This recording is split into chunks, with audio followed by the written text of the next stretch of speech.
ओम शुक्लं ब्रह्मा विचारसार परममाद्यं जगत व्यापिनी वीणा पुस्तक धारिणीम भेदं जाड्यन्धकारोपहं हस्ते स्फटिकमलिकं विदधति पद्मासने संस्थितां वन्दे तं परमेश्वरी भगवतीं बुद्धिप्रदां शारदाम् ओम देवतानां ऋषीणां च गुरुं कनक सन्निभं जगत्वन्दं त्रिलोकेशं प्रणमामि बृहस्पति। जय जगन्नाथ दर्शक बंधु, मु ज्योतिर्विद श्री मधुसूदन नायक आपण को माँ शारदा आस्ट्रो चैनल को स्वागत करुछि। प्रतिदिन भली आज दैनंदिन पंजिका 12टी राशिफल एवं वास्तु विचार कार्यक्रम रही। तेरे दर्शक बंधु आसन जानिबा सर्वप्रथम आज दिन संपर्क।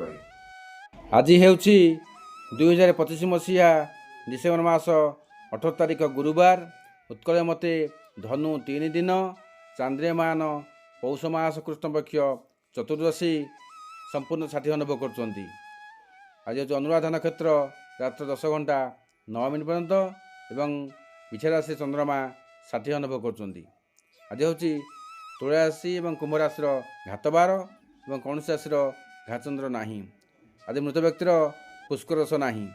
आज निषेध खाद्य ब्रीही अर्थात बीरी भोजन निषेध। आज आप बीरी को खाद्य रूप ग्रहण करूँ ना।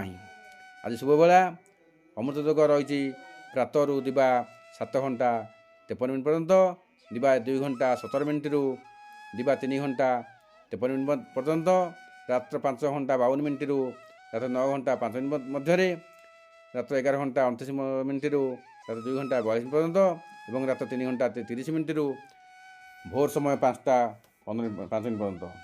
तेज दर्शक बंधु आज दैनंदिन पंजिका पर रही 12टी राशिफल।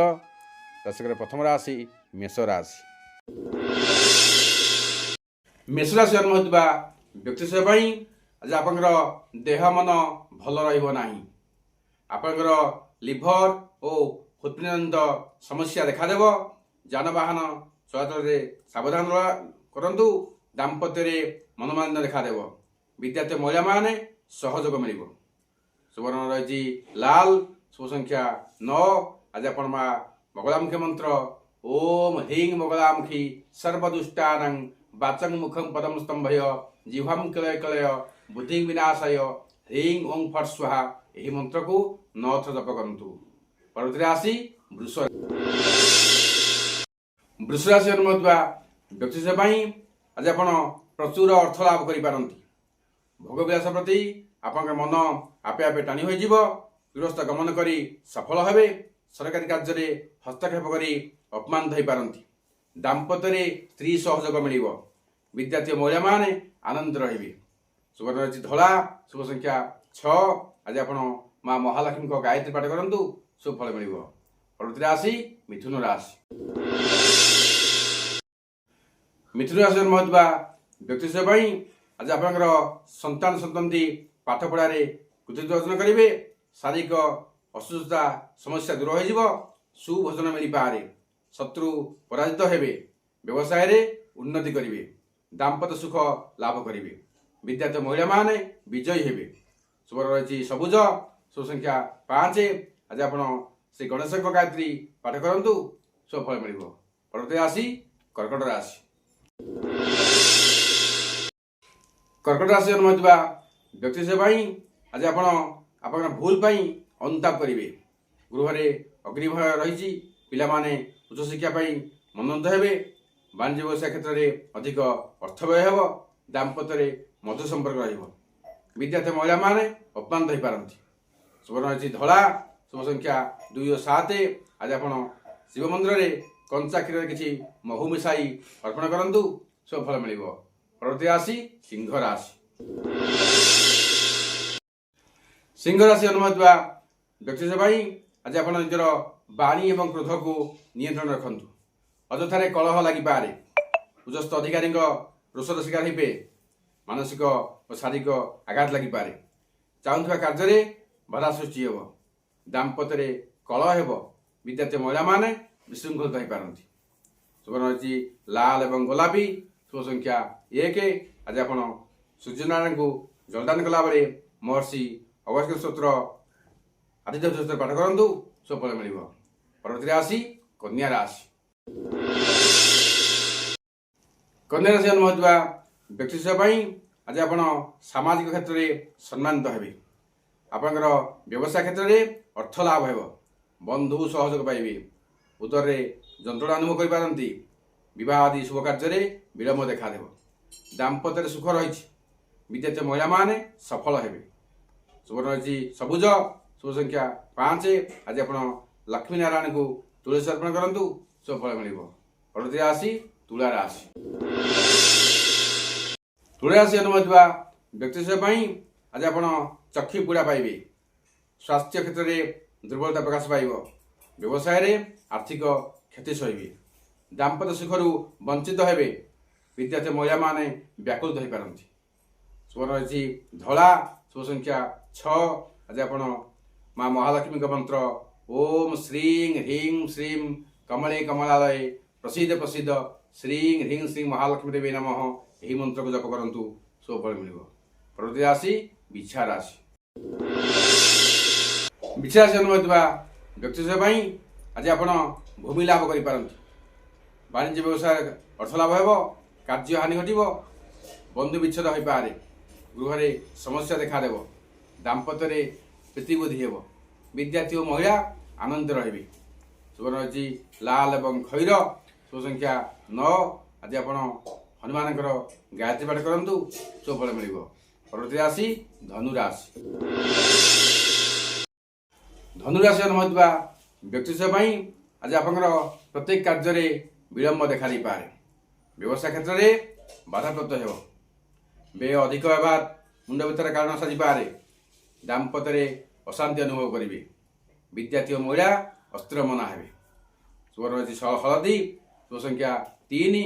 ଆଜି ଆପଣ ମା ଉଗ୍ରତାରାଙ୍କ ଗାୟତ୍ରୀ ପାଠ କରନ୍ତୁ, ସୁଫଳ ମିଳିବ। ପରବର୍ତ୍ତୀ ରାଶି ମକର ରାଶି। ମକର ରାଶି ଜନ୍ମ ହୋଇଥିବା ବ୍ୟକ୍ତିତ୍ୱ ପାଇଁ ଆଜି ଆପଣ କର୍ମକ୍ଷେତ୍ରରେ ସୁନାମ ଅର୍ଜନ କରିବେ। ଉଚ୍ଚସ୍ଥ ଅଧିକାରୀମାନଙ୍କ ସହଯୋଗ ପ୍ରାପ୍ତି କରିପାରନ୍ତି। ପ୍ରେମରେ ଅସଫଳ ହେବେ। ଶାରୀରିକ ପୀଡ଼ା ଅନୁଭବ କରିବେ। ଦାମ୍ପତ୍ୟ କ୍ଷେତ୍ରରେ ଅସହଯୋଗ ରହିବ। ବିଦ୍ୟାର୍ଥୀ ମହିଳାମାନେ ଆନନ୍ଦ ରହିବେ। ଶୁଭ ରହିଛି କଳା ଏବଂ ନୀଳ, ଶୁଭ ସଂଖ୍ୟା 8। ଆଜି ଆପଣ ଶିବ ମନ୍ଦିରରେ 27 ବିଲ୍ୱପତ୍ର ଅର୍ପଣ କରନ୍ତୁ, ସୁଫଳ ମିଳିବ। ପରବର୍ତ୍ତୀ ରାଶି କୁମ୍ଭ ରାଶି। କୁମ୍ଭ ରାଶି ଜନ୍ମ ହୋଇଥିବା ବ୍ୟକ୍ତିତ୍ୱ ପାଇଁ ଆଜି ଆପଣ କୌଣସି ଚୁକ୍ତିପତ୍ରରେ ଦସ୍ତଖତ କରିବା ପୂର୍ବରୁ କିଛି ଭାବିଚିନ୍ତି କରନ୍ତୁ। ଯାନବାହନ ଚଳାଚଳରେ ସତର୍କ ରହିବା ନିହାତି ଆବଶ୍ୟକ। ଭଲ କାମ କରିବାକୁ ଯାଇ ଅପଯଶ ପାଇବେ। ଆକସ୍ମିକ ଦୁର୍ଘଟଣା ଘଟିପାରେ। ଦାମ୍ପତ୍ୟ କ୍ଷେତ୍ରରେ ମନୋମାଳିନ୍ୟ ଦେଖାଦେବ। ବିଦ୍ୟାର୍ଥୀ ମହିଳାମାନେ ଜଗି ରଖି ଚଳନ୍ତୁ। ଶୁଭ ରହିଛି କଳା, ଶୁଭ ସଂଖ୍ୟା 8। ଆଜି ଆପଣ କିଛି ବୁଲା କୁକୁରଙ୍କୁ ରୁଟି ଖାଇବାକୁ ଦିଅନ୍ତୁ, ସୁଫଳ ମିଳିବ। ପରବର୍ତ୍ତୀ ରାଶି ରାଶିର ଅନ୍ତିମ ରାଶି ମୀନ ରାଶି। ମୀନ ରାଶି ଜନ୍ମ ହୋଇଥିବା ବ୍ୟକ୍ତିତ୍ୱ ପାଇଁ ଆଜି ଆପଣ ଶାରୀରିକ ଅସୁସ୍ଥତା ଅନୁଭବ କରିବେ। ନିଜର କୃତକର୍ମ ପାଇଁ ଅନୁଶୋଚନା କରିପାରନ୍ତି। କାର୍ଯ୍ୟକ୍ଷେତ୍ରରେ ସମସ୍ୟା ଦେଖାଦେବ। ଦାମ୍ପତ୍ୟ ସମ୍ପର୍କ ଅଶାନ୍ତିରେ କଟିବ। ବିଦ୍ୟାର୍ଥୀ ଓ ମହିଳା ଶାରୀରିକ କ୍ଲେଶ ଅନୁଭବ କରିବେ। ଶୁଭ ରହିଛି ହଳଦୀ, ଶୁଭ ସଂଖ୍ୟା 3 ଓ 7। ଆଜି ଆପଣ ଦୈବକ ବ୍ରାହ୍ମଣଙ୍କୁ କିଛି ହଳଦିଆ ରଙ୍ଗର ବସ୍ତ୍ର ଦାନ କରନ୍ତୁ, ସୁଫଳ ମିଳିବ। ତେବେ ଦର୍ଶକ ବନ୍ଧୁ, ଆଜିର ରାଶିଫଳ ପରେ ରହିଛି ବାସ୍ତୁବିଚାର କାର୍ଯ୍ୟକ୍ରମ। ତେବେ ଆସନ୍ତୁ ଜାଣିବା। ଆଜିର ବାସ୍ତୁବିଚାରରେ ଆମେ ରଖିଛେ ଏକ ସୁନ୍ଦର ଉପାୟ, ଯାହାକି ଯଦି ଆପଣଙ୍କର ଶନି ମହାଦଶା ଚାଲିଥାଏ କିମ୍ବା ଆପଣଙ୍କ ଜାତକରେ ଶନି ଅଶୁଭତ୍ୱ ପ୍ରଦାନ କରୁଥାଏ କିମ୍ବା ଶନି ଶବ୍ଦ ଚାଲିଥାଏ, ତେବେ ଶନିଙ୍କର କୁପଦୃଷ୍ଟିରୁ ରକ୍ଷା ପାଇବା ପାଇଁ ଆପଣ ଏକ ସୁନ୍ଦର ଉପାୟଟି କରନ୍ତୁ। ଆପଣ ପ୍ରତି ଶନିବାର ମନ୍ଦିରମାନଙ୍କରେ ଥିବା ଜୋତା ଯଦି ଏପଟ ସେପଟ ହେଇ ପଡ଼ିଥାଏ, ତେବେ ତାହାକୁ ନିଜ ହାତରେ ସାଇଜ କରି ରଖନ୍ତୁ। ଦ୍ୱିତୀୟତଃ ମନ୍ଦିର ବେଢ଼ାରେ ବସିଥିବା ଭିକାରୀମାନଙ୍କୁ ପ୍ରତି ଶନିବାର କିଛି ଖୁଚୁରା ପଇସା ଦିଅନ୍ତୁ ଏବଂ ତୃତୀୟସ୍ଥ ନିଚସ୍ଥ କର୍ମଚାରୀ ବା ସଫେଇ କର୍ମଚାରୀମାନଙ୍କୁ ପ୍ରତି ଆପଣ କେବେ ଗାଳିଗୁଲଜ କରନ୍ତୁ ନାହିଁ। ଭଲ ବ୍ୟବହାର ଦେଖାନ୍ତୁ। ଦେଖିବେ ଆପଣଙ୍କ ପ୍ରତି ଶନି ମହାରାଜଙ୍କ କୃପା ଦୃଷ୍ଟି ଆସିବ। କେବେ ଶନିଙ୍କର କୋପ ଦୃଷ୍ଟି ଆଉ ଆପଣଙ୍କ ଉପରେ ରହିବ ନାହିଁ। ଆପଣ ସୁନ୍ଦର ଭାବରେ ଜୀବନଯାପନ କରିବେ। ତେବେ ଦର୍ଶକ ବନ୍ଧୁ, ଆଜିର ଅଧ୍ୟାୟରୁ ବିଦାୟ ନେବା ପୂର୍ବରୁ ଆପଣଙ୍କ ଛୋଟିଆ ଅନୁରୋଧ, ଆପଣ ମୋ ଚ୍ୟାନେଲକୁ ଲାଇକ୍ ସେୟାର କମେଣ୍ଟ କରନ୍ତୁ ଏବଂ ଯେଉଁମାନେ ନୂଆ କରି ଆସୁଛନ୍ତି ସେମାନେ ସବସ୍କ୍ରାଇବ୍ କରିବାକୁ ଜମାରୁ ଭୁଲିବେନି। ପାଖରେ ଥିବା ବେଲ୍ ଆଇକନ୍କୁ ପ୍ରେସ୍ କରନ୍ତୁ, ଯାହାଫଳରେ ମୁଁ ଯେଉଁ ନୂଆ ନୂଆ ଭିଡ଼ିଓ ଅପଲୋଡ଼ କରିବି ତା ସର୍ବପ୍ରଥମେ ଆପଣଙ୍କ ପାଖରେ ପହଞ୍ଚି ପାରିବ। ଆପଣ ଦିନଟି ଶୁଭମୟ ହେଉ, ମଙ୍ଗଳମୟ ହେଉ। ରହୁଛି। ଜୟ ଜଗନ୍ନାଥ, ଜୟ ମା ଶାରଳା।